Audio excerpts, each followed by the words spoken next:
Chapter number 3 in the earliest cities. Jaspal and Harpreet दोनों बच्चे अपने घर के बाहर क्रिकेट खेल रहे थे और तभी उन्होंने नोटिस किया कुछ लोगों को।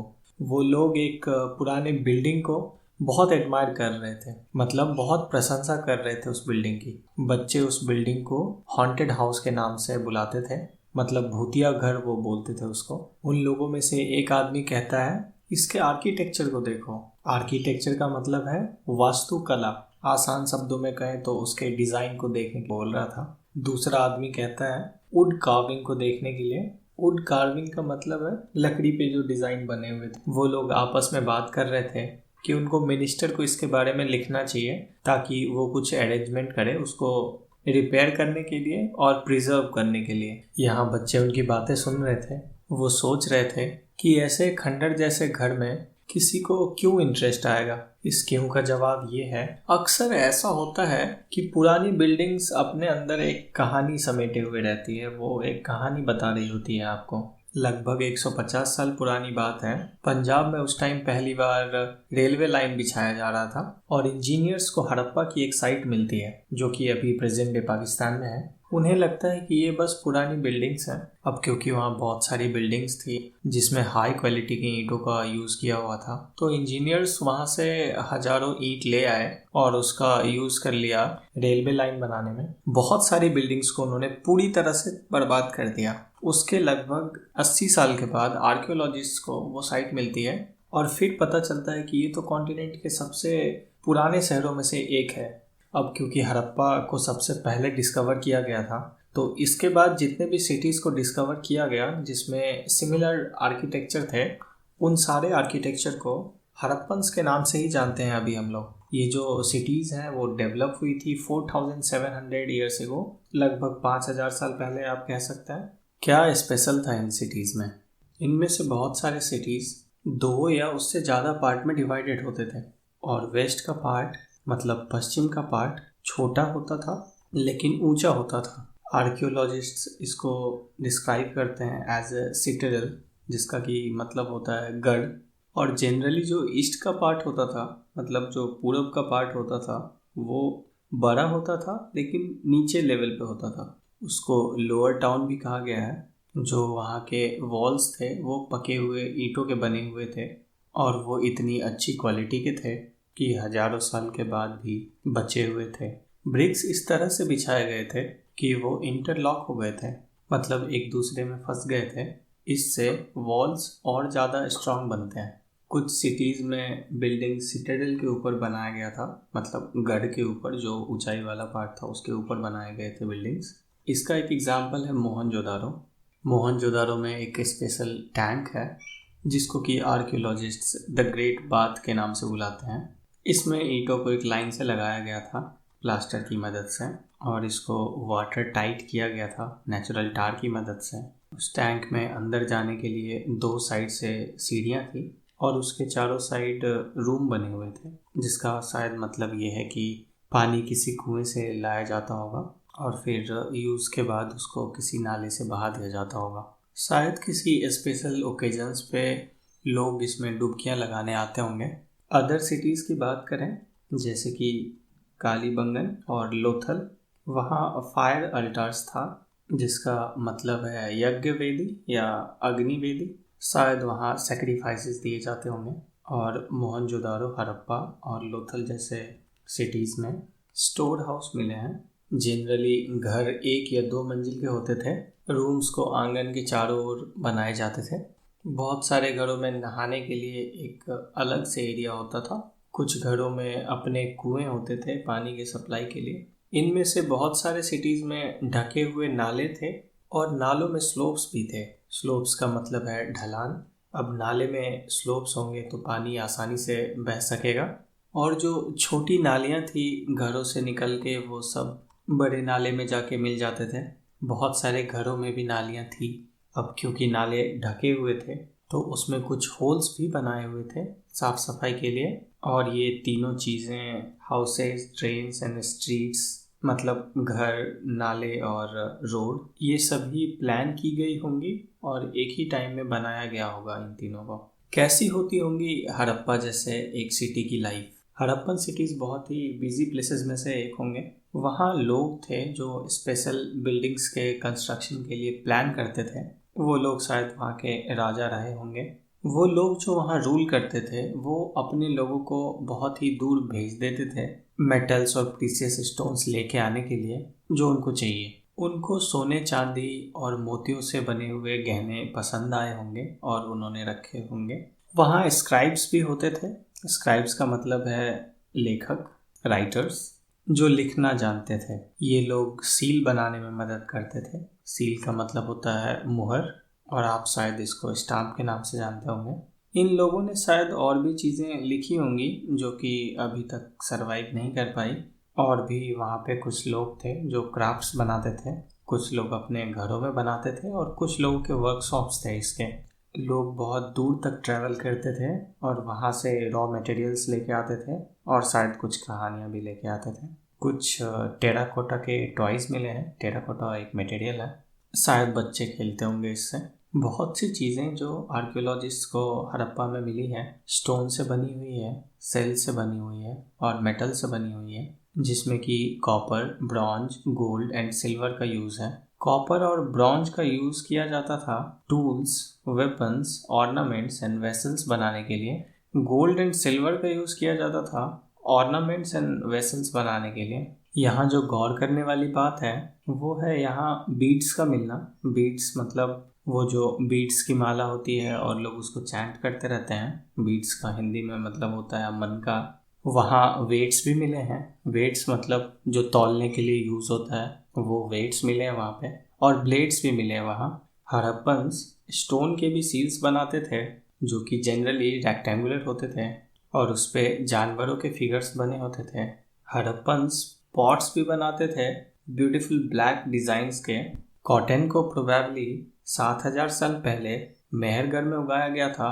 एक चांदी के बर्तन के नीचे कपड़े के पीस हमें मिले हैं मोहनजोदारो में। आर्कियोलॉजिस्ट्स को स्पिंडल वॉल भी मिले हैं जो कि टेराकोटा और फाइन्स के बने हुए हैं। इनको यूज़ किया जाता होगा थ्रेड को स्पिन करके रखने के लिए।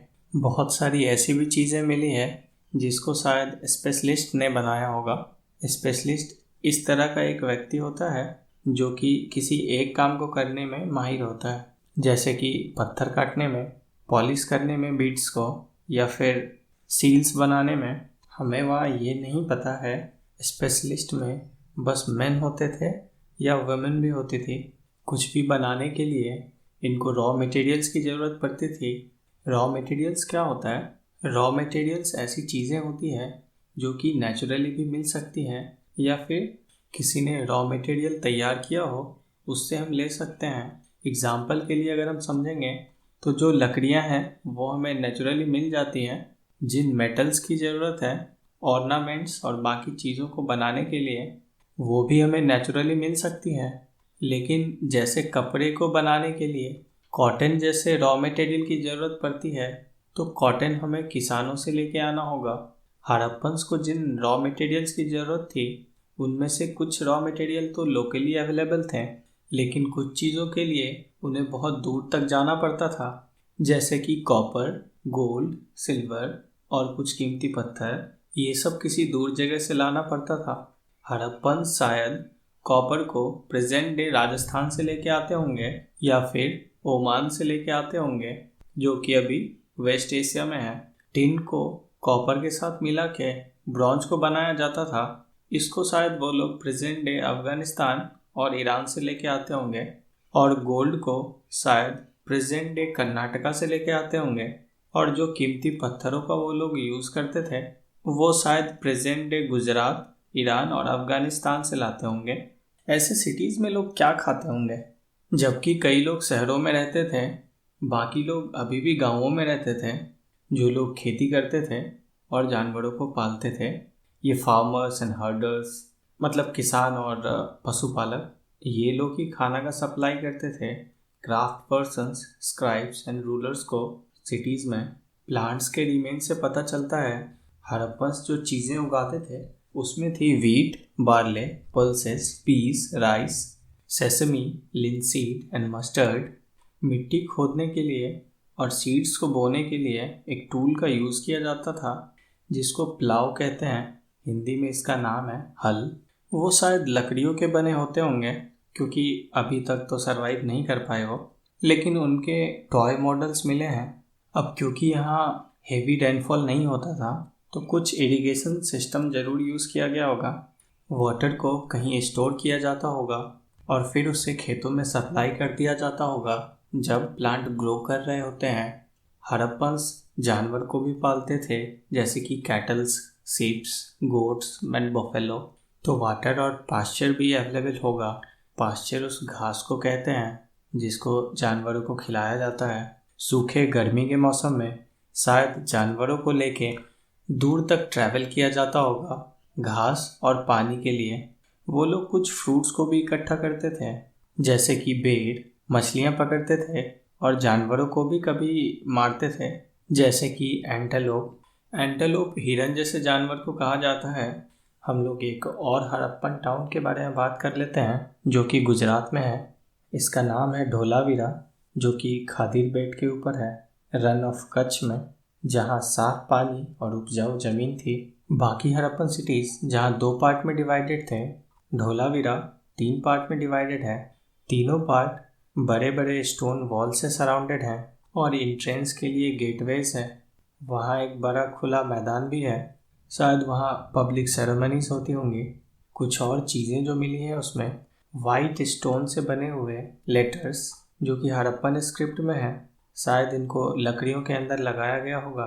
ये एक यूनिक फाइंडिंग है क्योंकि हड़प्पन स्क्रिप्ट अक्सर सील्स के ऊपर ही मिली है।